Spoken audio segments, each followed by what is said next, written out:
What up, dudes? Today I wanted to recap what we did the other night, maybe just to help out with some type of practice or something at home. I wanted to show you something in the key of G.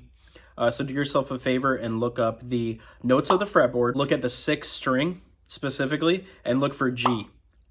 So follow along with these patterns.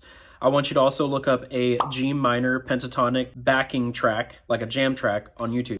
Also look up G minor pentatonic scale position 1 diagram. It's going to look like this.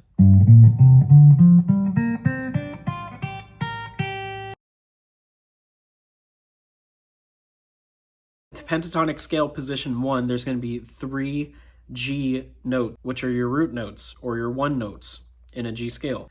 Fret number 3, string number 6, your bass string, that's your root note, that's your key of G. Your next G is going to be on the D string, on the 5th fret. So a good rule is to go down 2 frets and then go up 2 strings. That's going to be your next root note. And then the high E string, being the 1st string on the 3rd fret, is going to be your next one. I try to call this the triangle for understanding because you have 2 here and you have the 3rd one there. So it's kind of like a triangle. So anytime you play a root note on the low E, you can mirror it on the high E on the same fret. So these are always going to be the same note because these are E strings. They're tuned the same way. So do yourself a favor and look up a G minor jam track, like a backing track, and then try to just solo starting on the root and ending on the root. We have a G here, a G here, and a G here.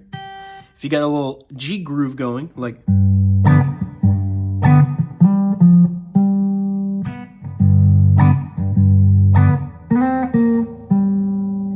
you can phrase differently.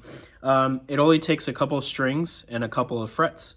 Try to utilize starting on the root. So that's the 4th string, which is the D string on the 5th fret. That's root.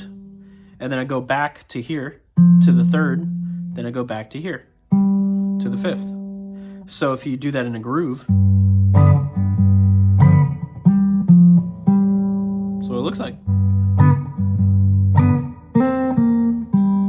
Different phrasing. So there you go. And just mess around with that phrasing.